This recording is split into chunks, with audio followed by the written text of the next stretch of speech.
నీవే, ప్రేమతో ప్రాణమును అర్పించినావు. శ్రమల సంఖ్యలైన శత్రువును కరుణించు వాడవు నీవే. శూరులు నీ ఎదుట వీరులు కారడు, జగత్తిని జయించిన జయశీలుడా. శూరులు నీ ఎదుట వీరులు కారడు, జగత్తిని జయించిన జయశీలుడా. సర్వయుగములలో సజీవుడవు, సరిపోల్చగలనా నీ సామర్థ్యమును, కొనియాడదగినది నీ దివ్య తేజం. నా జ్ఞానం నా ప్రాణం నీవే యేసయ్యా, సరిపోల్చగలనా నీ సామర్థ్యమును, కొనియాడదగినది నీ దివ్య తేజం. నా జ్ఞానం నా ప్రాణం నీవే యేసయ్యా.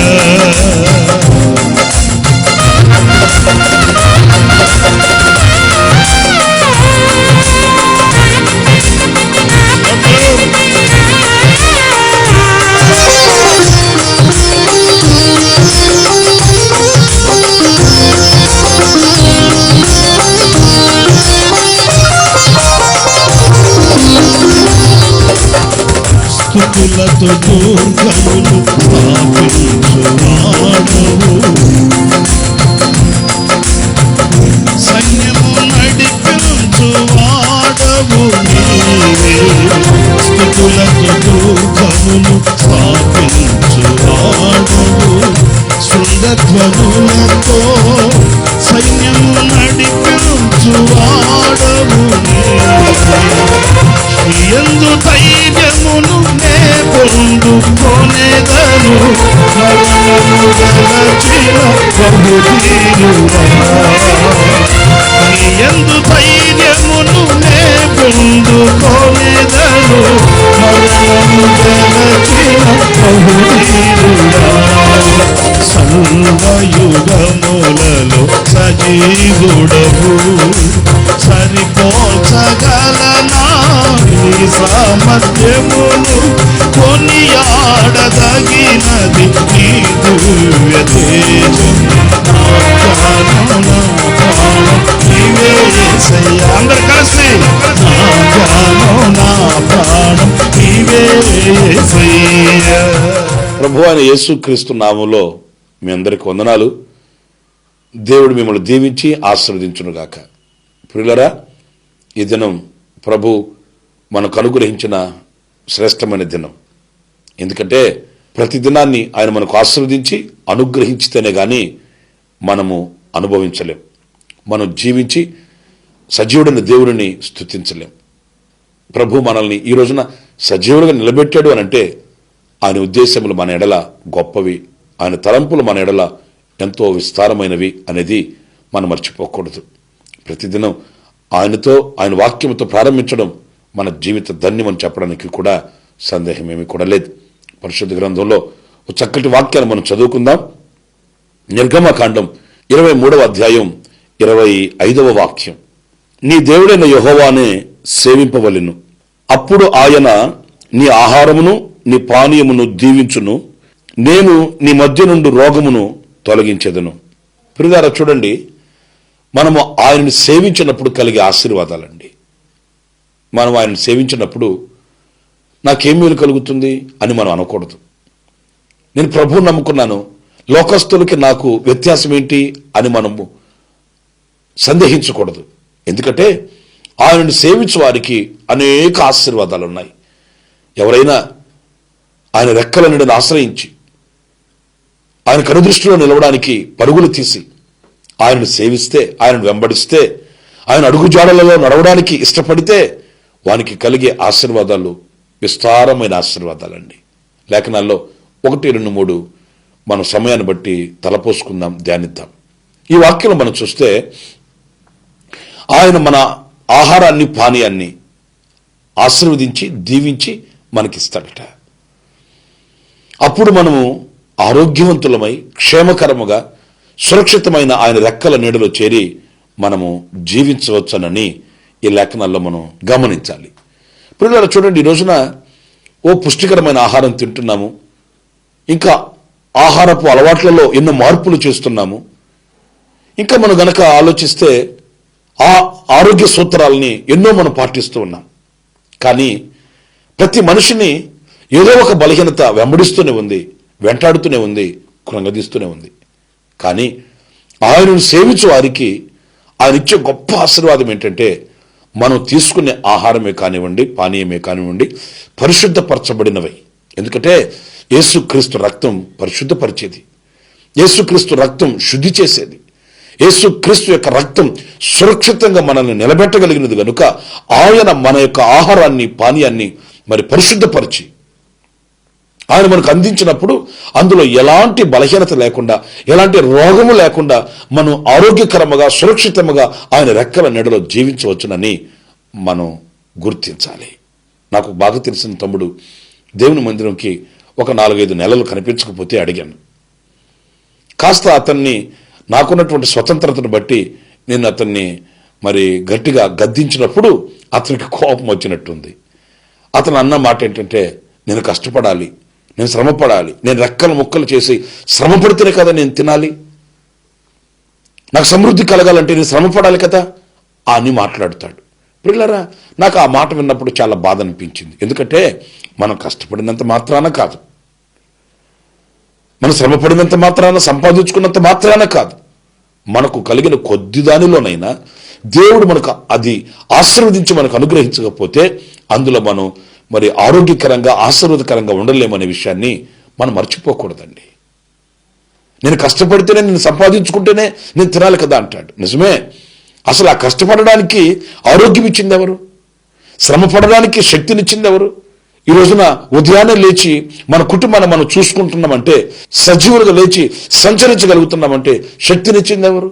ఆయన కృపచేతనే, ఆయన బలము చేతనే, ఆయన యొక్క కనికరం చేతనే మనం లేచి సజీవులుగా సంచరిస్తున్నామని మనం మర్చిపోకూడదు. అందుచేత ప్రియులరా, మనము ఆరోగ్యవంతులమై ఉండాలి అని అనుకుంటే ఆయన మన ఆహారాన్ని పానీయాన్ని దీవించాలి, ఆయన కటాక్షం మన మీద ఉండాలి. అప్పుడు మనం ఆయన రెక్కల నీడలో ఆరోగ్యంగా ఉండగలుగుతాం. ఎవరికి భాగ్యం అంటే ఆయనను సేవించు వారికి. రెండవ ఆశీర్వాదం ఏంటంటే, యోహాను సువార్త 12వ అధ్యాయం 26వ వాక్యం మనం చదివితే, ఒకడు నన్ను సేవించిన ఎడల వానిని నా తండ్రి ఘనపరచును అని వ్రాసాడండి. అంటే ఆయనను సేవించు వారికి రెండవ ఆశీర్వాదం ఘనత కలుగుతుంది. చాలామంది ఉన్నతమైన చదువులు చదివితే ఘనత కలుగుతుందని, డబ్బు బాగా సంపాదించుకుంటే ఘనత కలుగుతుందని, లేకపోతే విలువైన వస్త్రాలు వేసుకుంటే ఘనత కలుగుతుందని, లేక ఇంటి నుండి జనం ఉంటే ఘనత కలుగుతుందని, ఇలాంటి అల్పమైన వాటి మీద దృష్టి నిలబెడుతుంటారండి. ప్రియులారా, గమనించండి, వీటి వలన కాదు ఘనత కలిగేది. మొదట మనం పరిశుద్ధుడైన దేవుణ్ణి ఆశ్రయిస్తే, పరిశుద్ధుడైన దేవుని సేవిస్తే, ఈ పరిశుద్ధుడైన దేవుని సేవించినందువలన ఘనత కలుగుతుంది. ఇదిగో ఇప్పుడు మనం తలంచుకున్న ఇవన్నీ కూడా అప్పుడు మనకు ఆశీర్వాదకరంగా మలచబడతాయి. నేను అంటాను, పిల్లరా, చేతి నిండా డబ్బు ఉంటే ఘనత కలుగుతుంది అనుకుంటున్నామే, మరి చేతి నిండా డబ్బు పెట్టుకున్నంత మాత్రాన మరి ఒంటి నిండా జబ్బు ఉంటే ఏమి ఘనత ఉంటుందండి? ఇంటి నిండా జనం ఉన్నారు, కానీ మనిషికి హృదయంలో సమాధానం నెమ్మది లేదనుకోండి, ఏం ప్రయోజనం అండి? అందుకే వాక్యం అంటుంది, ఒకడు సర్వలోకాన్ని సంపాదించుకొని తుదకు తన ప్రాణాన్ని వాడు పోగొట్టుకుంటే ప్రయోజనం ఏంటి? గనుక ఇవి కాదు.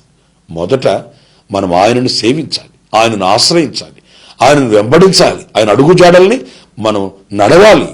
అప్పుడు ఆయన కలిగించే ఘనత, దేవుని వాక్యం అంటుంది, ప్రభువు మెచ్చుకున్నవాడే యోగ్యుడు అని.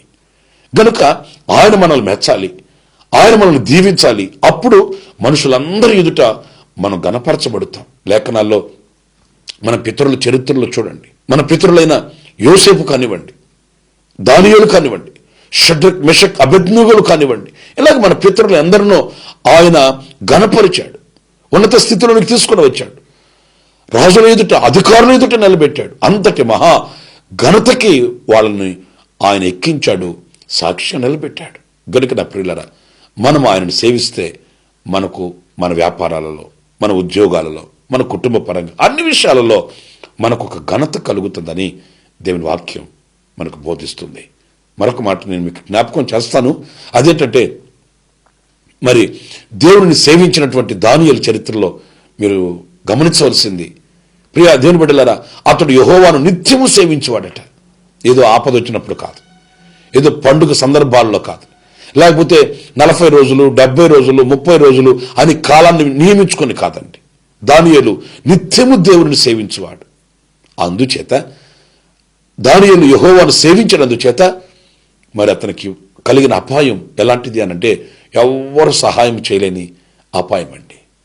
ఎవ్వరు కూడా అతనిని రక్షించలేని అపాయం అండి. సింహాల బోనులో దానియేలును వేసేశారు. కానీ ఆ క్షణంలో అతను ఆదుకునే నాదుడు ఎవడు కూడా లేడు. కానీ ఆ సింహాల బోనులో దానియేలును దేవుడు రక్షించాడండి. ఎందుకనంటే అతడు యెహోవాను సేవించువాడు. అంటే ఆయనను సేవించువారిని ఆయన రక్షిస్తాడు. ప్రియమైన దేవుని బిడ్డలారా, ఈ రోజున మనం అనుక్షణం రక్షించబడాలి, అనుక్షణం కాపాడబడాలి అని అనుకుంటే ఆయనను సేవించాలి. ఎందుకంటే ఆయన చాచి ఉన్న రెక్కలు మనల్ని కాపాడుతాయి, ఆయన అగ్ని నేత్రములు మనల్ని రక్షిస్తాయి, ఆయన విశాలమైన హృదయం మనల్ని వెంటాడుతుంది. ఆయన లేకుండా మనం నడవలేం, ఆయన లేకుండా మనం నిలవలేం. అందుచేత ఆయనను సేవిస్తే రక్షణ కలుగుతుంది. 3 అనుభవాలను మీతో చెప్పాను. మనము భుజించే భోజనము పానాన్ని పరిశుద్ధపరిచి ఆయన మనకు అనుగ్రహించి రోగాల బారిన పడకుండా ఆయన మనల్ని తప్పిస్తాడు. రెండవది, ఆయనను సేవిస్తే ఆయన మనల్ని గణపరుస్తాడు. మూడవది, ఆయనను సేవిస్తే ఆయన మనల్ని రక్షిస్తాడు. ఆ తండ్రిని మనం సేవిద్దాం, ఆయన వెంబడిద్దాం, ఆయన అడుగుజాడులో నడుద్దాం, దివ్యమైన ఆశీర్వాదాలు సొంతం చేసుకుందాం. అలాంటి కృప మనందరికీ ప్రభు అనుగ్రహించును గాక. ఆమేన్.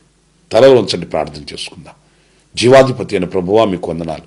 నిన్ను సేవించే వారికి అనుగ్రహించే ఆశీర్వాదాలు ఎలాంటివో మీ లేఖనాలలో కొన్నింటిని మేము ధ్యానించగలిగాం అయినా.